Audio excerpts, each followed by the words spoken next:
Assalamualaikum warahmatullahi wabarakatuh.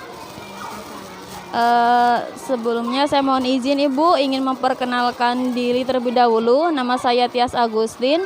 Saya dari SD Negeri Subanjaya. Saya adalah mahasiswa PPG dalam jabatan dari Universitas Bengkulu.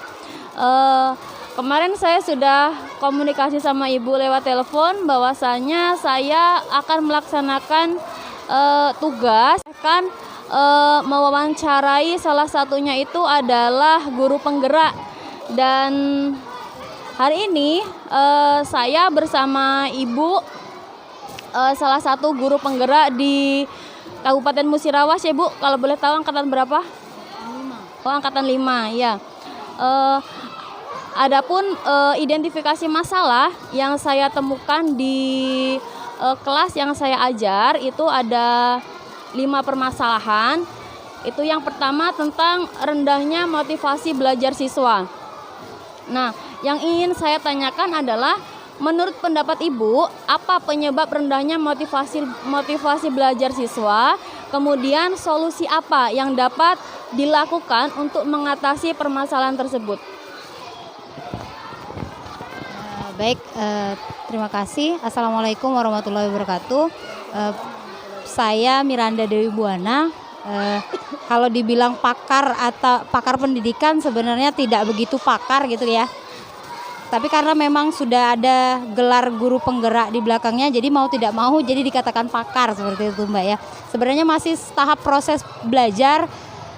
Peserta didik itu di dalam satu kelas tidak semuanya memiliki motivasi yang sama.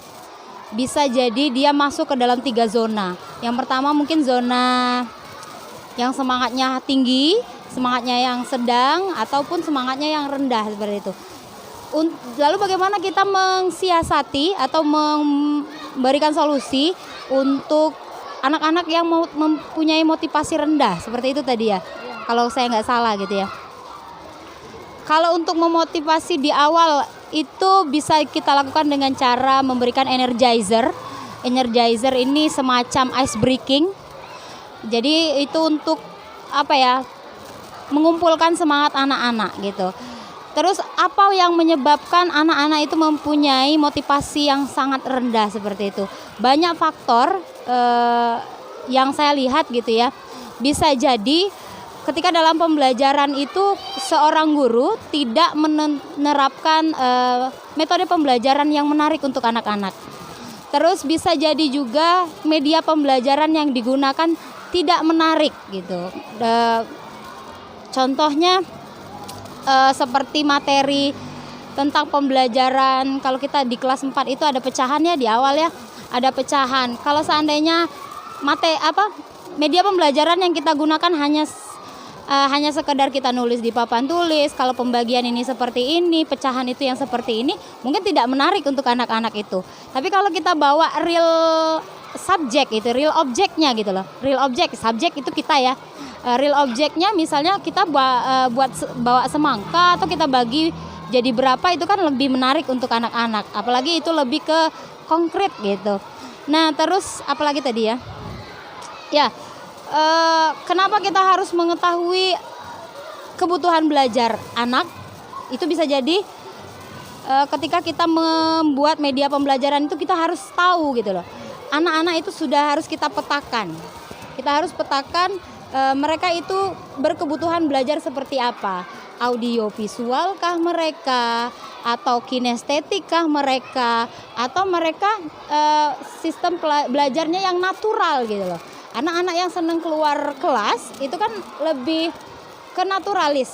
Jadi akan senang sekali kalau misalnya kita membuat kalau di kelas 2 itu ada materi tentang perkalian, penjumlahan yang berulang, bisa jadi kita gunakan daun-daun yang ada di sekitar kita keluar gitu kan, seperti itu bisa. Nah, terus pemetaan awal itu sebenarnya kita harus lakukan. Apalagi sekarang ini Mas Menteri sudah meminta kita di beberapa sekolah itu untuk menerapkan kurikulum merdeka seperti itu, dengan tujuan bahwasanya setiap guru itu harus mengetahui seperti apa kebutuhan belajar setiap siswa. Jadi dipetakan di awal kebutuhan anak itu seperti apa, kesiapan belajar anak seperti apa. Contoh kembali ke materi pecahan. Materi pecahan, kalau anak tidak siap untuk di materi pecahan, itu kan dasarnya pecahan itu adalah perkalian. Untuk pecahan senilai. Pecahan senilai kalau anak-anak tidak paham perkalian, kita tidak bisa melanjutkan materi itu. Jadi nanti dengan harapan kita sudah mempunyai gap-gap anak yang dengan kesiapan belajar yang berbeda ini, kita akan memberikan materi yang berbeda seperti itu kepada mereka. Anak yang sudah siap belajar pecahan senilai, oke, kita lanjutkan. Tapi kalau anak-anak yang belum bisa belajar tentang perkalian, mari kita ulangi pelajaran kita di kelas 2 tentang perkalian, atau bahkan untuk penjumlahan berulang itu sendiri. Mungkin seperti itu, Mbak. Ya, semoga membantu ya, Mbak, jawabannya. Kemudian untuk identifikasi masalah yang kedua itu, Bu, tentang kesulitan siswa dalam memahami materi matematika, pelajaran matematika. Jadi menurut pendapat Ibu, faktor apa yang mempengaruhi rendahnya kemampuan siswa dalam memahami pelajaran matematika? Oke, untuk pelajaran matematika memang kalau dibilang susah gampang sih. Ada materi matematika yang gampang gitu, ada gitu ya. Tapi tergantung kepada siswanya lagi, mereka suka atau tidak pelajaran matematika itu. Jadi bagaimana kita seorang guru mengajak mereka untuk senang dulu, bahagia dulu. Kalau di dalam guru penggerak itu ada namanya pendidikan sosial dan emosional. Jadi bagaimana anak-anak itu dibawa happy di awal, lalu nanti baru kita masukkan ke dalam materi. Siapa tahu dengan cara kita membawa mereka happy di awal, mereka akan senang dengan mata pelajaran matematika tersebut.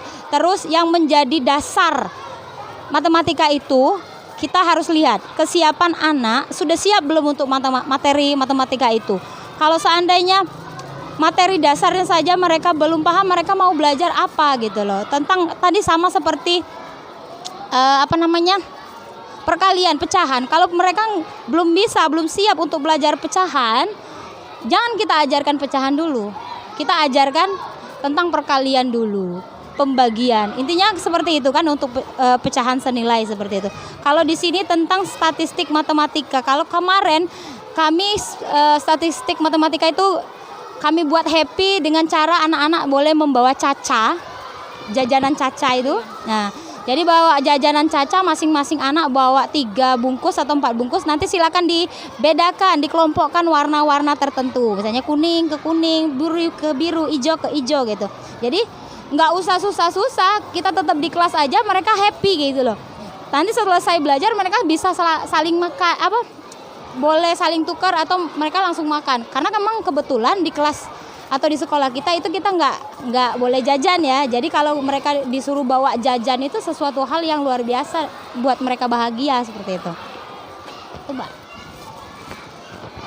Ini Bu, untuk caranya Bu, cara untuk menumbuhkan minat atau ketertarikan siswa pada pelajaran matematika itu sendiri seperti apa?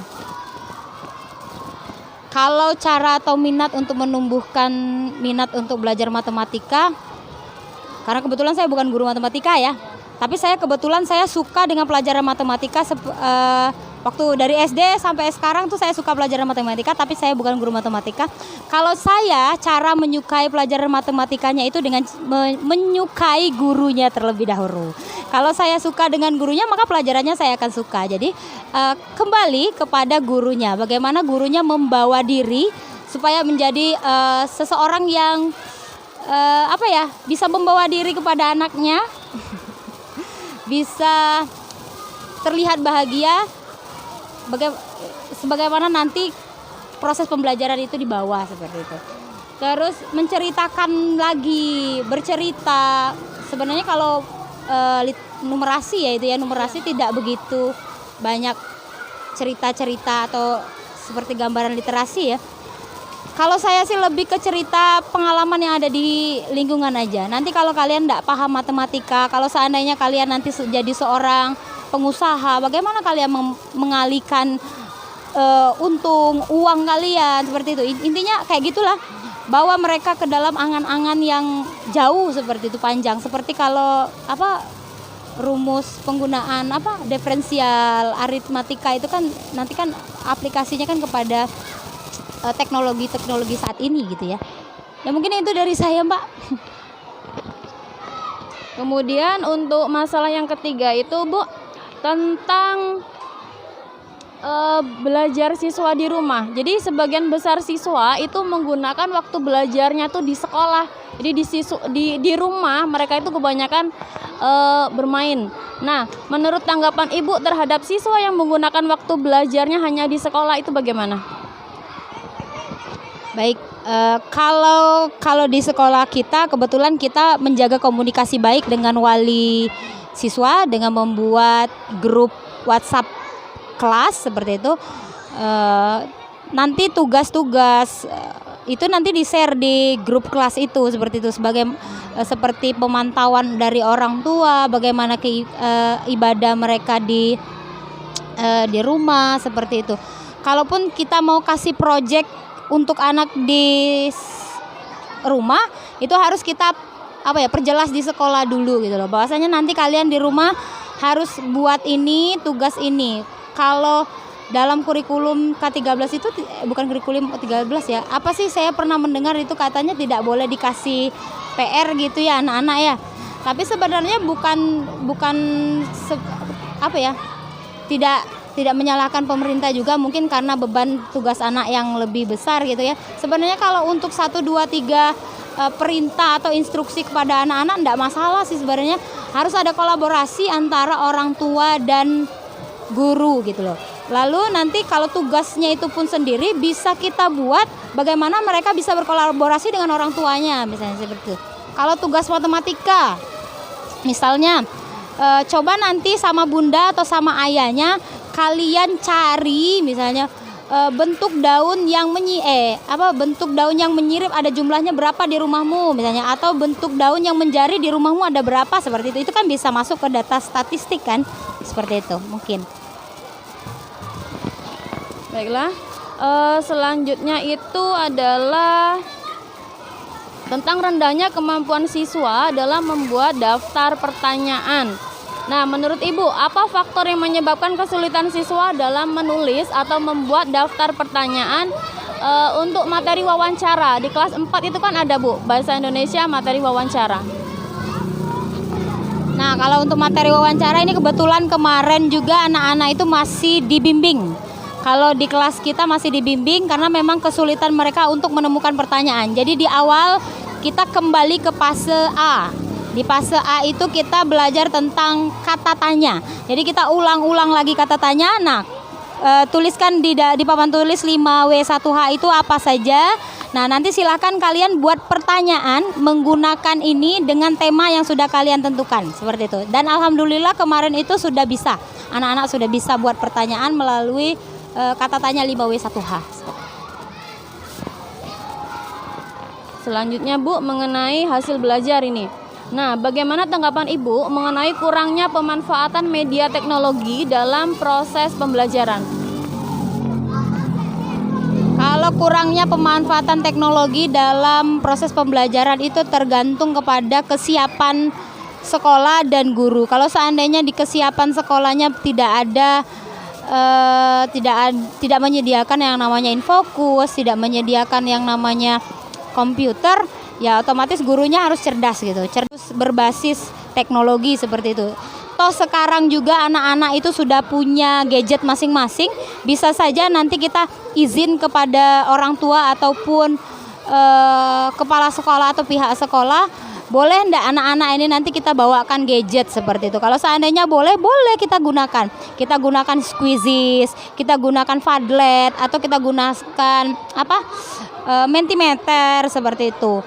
Atau satu lagi itu ada word wall juga seperti itu. Itu kan akan lebih mengoptimalkan penggunaan teknologi yang sebenarnya tidak harus kita permasalahkan seperti itu, Mbak.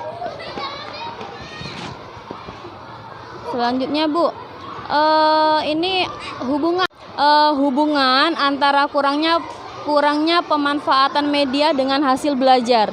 Bagaimana menurut tanggapan Ibu? Adakah hubungan antara kurangnya pemanfaatan media dengan hasil belajar siswa. Kalau adakah hubungan dengan pemanfaatan teknologi dengan hasil belajar? Tergantung. Kalau seandainya hasil belajarnya itu nanti mengacu kepada asesmen penilaiannya itu lebih mengedepankan teknologi, otomatis ada hubungannya. Anak-anak yang atau kita yang tidak menggunakan teknologi otomatis nanti akan berpengaruh kepada hasil belajar. Kalau seandainya kita memberikan materi tentang yang tidak berbasis dengan teknologi dan asesmen yang kita gunakan juga tidak berbasis teknologi, maka tidak ada hubungannya seperti itu. Kalau menurut saya seperti itu. Saya rasa cukup ya Bu untuk identifikasi masalahnya. Semoga tanggapan, pendapat yang Ibu sampaikan bisa menjadi masukan buat saya menjadi lebih baik lagi. Terima kasih. Assalamualaikum warahmatullahi wabarakatuh.